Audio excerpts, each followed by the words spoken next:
Sometimes you can feel that something is wrong, but you just can't find the source. You feel a heaviness on your shoulders, a cloud over your mind, or a string of bad luck that defies statistical probability. You go through the usual motions, you clean your house, you think positive thoughts, maybe you even get a standard blessing or sprinkle some holy water, but nothing changes. The heaviness remains. It's sticking to you like tar. This is because not all negative energy sits on the surface. Some curses, hexes, or accumulated spiritual filth don't just rest on your skin, they burrow in. They act like parasites or an infection in the blood. They hide in the deep crevices of your energy field, the blind spots of your aura where standard cleansing rituals can't reach. When you are dealing with a spiritual infection that has gone this deep, water isn't enough. You can't wash away a wound that is festering from the inside. You need something more radical. You need heat. You need fire. In the pantheon of Thai occultism, there are many teachers and hermits known as Lersi or Rusi, but among them, one figure stands out as the ultimate destroyer of dark magic. He is Lersi Tafai, the hermit with the fire eye. The legend of Lersi Tafai is intense. He is depicted as a powerful ascetic with a third eye located vertically in the middle of his forehead. In the lore, this eye is almost always kept shut. This isn't because he's sleeping. It's because the eye contains the raw, destructive power of the sun. The stories say that if Lersi Tafai opens that third eye fully, the gaze releases a beam of elemental fire so hot it incinerates everything in its path to ash. This isn't a physical fire that burns wood or paper. It is a spiritual fire. It burns intent. It burns malice. It burns the invisible tethers that enemies attach to you. When we talk about the fire eye incineration, we are talking about a specific kind of spiritual defense that functions like a controlled explosion. It is the occult equivalent of chemotherapy or cauterization. Think about the concept of cauterizing a wound. In medicine, when a wound won't stop bleeding or is infected, doctors might apply extreme heat to the tissue. It hurts, it leaves a scar, but it instantly stops the bleeding and seals the flesh. It kills the bacteria and closes the entry point. That is exactly what this energy does to the human aura.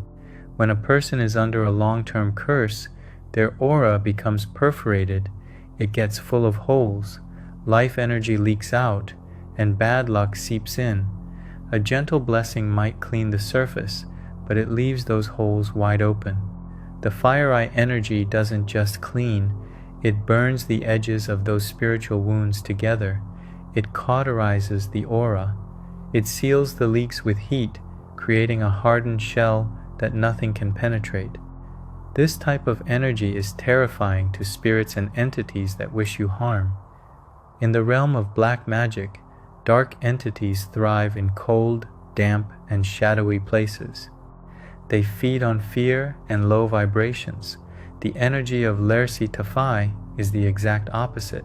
It is aggressive, dry, and blindingly bright. It acts like a spiritual floodlight turned on in a dark basement. The roaches don't just scatter, they fry. Those who work with this energy often describe a sensation of intense heat, a sudden flushing of the body, or a feeling like standing next to a bonfire. It is said to burn away hidden curses, the ones that were buried so deep you forgot they were there. These could be words spoken against you 10 years ago that are still lingering in your subconscious, or generational bad luck passed down the family line. The fire eye doesn't discriminate. It burns everything that doesn't belong to your true self. It forces a reset. It destroys the old, infected energetic tissue so that new, healthy energy can grow. It is destruction for the sake of creation. If you feel like you have been carrying a weight that refuses to lift, or if you suspect that someone has buried a hex deep within your life, gentle methods may no longer be an option. It might be time to stop trying to wash it away and start trying to burn it out. We have prepared a specific audio track designed to connect with this fierce, incinerating archetype. It is not a soothing lullaby. It is a sonic invocation of that primal fire. If you are ready to cauterize the wounds in your spirit and seal your aura against further intrusion, listen to the chant of Lersi Tafai now. โอมิชิสีตาไฟอคินายะนะมหาเตชะพะลังปาเปติสัพพะภูตะปิสาจะยักขาวินาศกังอคิเตชนะปะหารังผิดเทตุสัพพะโสเอหิสัพเพมาราวินัสสันตุคิปังอานาเมสิทธังโหตุสัพพะทาสิทธังโอมิชิสีตาไฟอคินายะนะมหาเตชะพะลังปาเปติสัพพะภูตะปิสาจะยักขาวินาศกังอคิเตชนะปะหารังผิดเทตุสัพพะโสเอหิสัพเพมาราวินัสสันตุคิปังอานาเมสิทธังโหตุสัพพะทาสิทธังโอมิชิสีตาไฟอคินายะนะมหาเตชะพะลังปาเปติสัพพะภูตะปิสาจะยักขาวินาศกังอคิเตชนะปะหารังผิดเทตุสัพพะโสเอหิสัพเพมาราวินัสสันตุคิปังอานาเมสิทธังโหตุสัพพะทาสิทธังโอมิชิสีตาไฟอคินายะนะมหาเตชะพะลังปาเปติสัพพะภูตะปิสาจะยักขาวินาศกังอคิเตชนะปะหารังผิดเทตุสัพพะโสเอหิสัพเพมาราวินัสสันตุคิปังอานาเมสิทธังโหตุสัพพะทาสิทธังโอมิชิสีตาไฟอคินายะนะมหาเตชะพะลังปาเปติสัพพะภูตะปิสาจะยักขาวินาศกังอคิเตชนะปะหารังผิดเทตุสัพพะโสเอหิสัพเพมาราวินัสสันตุคิปังอานาเมสิทธังโหตุสัพพะทาสิทธังโอมิชิสีตาไฟอคินายะนะมหาเตชะพะลังปาเปติสัพพะภูตะปิสาจะยักขาวินาศกังอคิเตชนะปะหารังผิดเทตุสัพพะโสเอหิสัพเพมา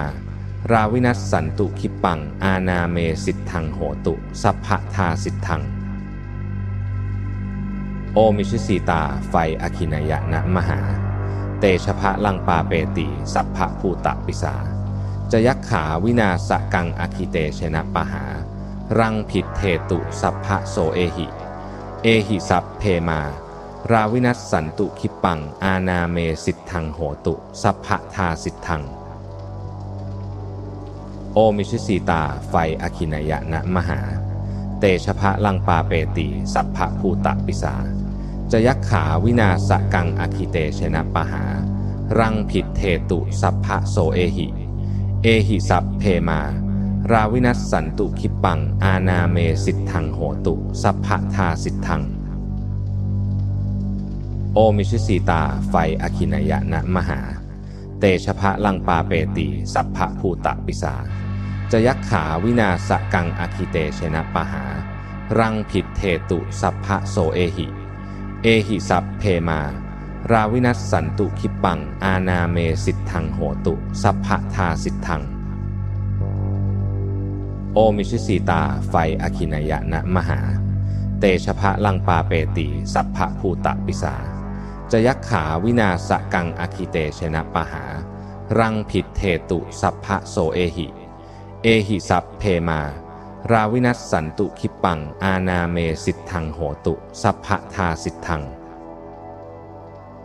โอมิชิสีตาไฟอคินายะนะมหาเตชะพะลังปาเปติสัพพะภูตะปิสาจะยักขาวินาศกังอคิเตชนะปะหารังผิดเทตุสัพพะโสเอหิสัพเพมาราวินัสสันตุคิปังอานาเมสิทธังโหตุสัพพะทาสิทธังโอมิชิสีตาไฟอคินายะนะมหาเตชะพะลังปาเปติสัพพะภูตะปิสาจะยักขาวินาศกังอคิเตชนะปะหารังผิดเทตุสัพพะโสเอ เอหิสัพเพมาราวินัสสันตุคิปังอานาเมสิทธังโหตุสัพพะทาสิทธังโอมิชิสีตาไฟอคินายะนะมหาเตชะพะลังปาเปติสัพพะภูตะปิสาจะยักขาวินาสกังอคิเตชนะปหารังผิดเทตุสัพพะโสเอหิสัพเพมาราวินัสสันตุคิปังอานาเมสิทธังโหตุสัพพะทาสิทธังโอมิชิสีตาไฟอคินายะนะมหาเตชะพะลังปาเปติสัพพะภูตะปิสาจะยักขาวินาสกังอคิเตชนะปหารังผิดเทตุสัพพะโสเอหิสัพเพมาราวินัสสันตุคิปังอานาเมสิทธังโหตุสัพพะทาสิทธังโอมิชิสีตาไฟอคินายะนะมหาเตชะพะลังปาเปติสัพพะภูตะปิสาจะยักขาวินาสกังอคิเตชนะปหารังผิดเทตุสัพพะโสเอหิสัพเพมาราวินัสสันตุคิปังอานาเมสิทธังโหตุสัพพะทาสิทธังโอมิชิสีตาไฟอคินายะนะมหา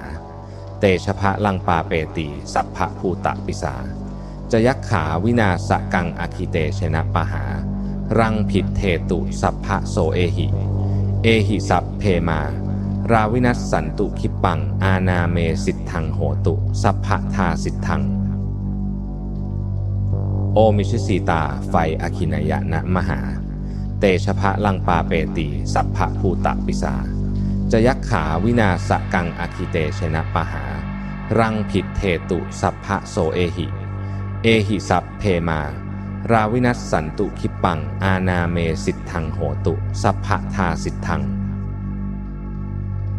โอมิชิสีตาไฟอคินายะนะมหาเตชะพะลังปาเปติสัพพะภูตะปิสาจะยักขาวินาสกังอคิเตชนะปหารังผิดเทตุสัพพะโสเอ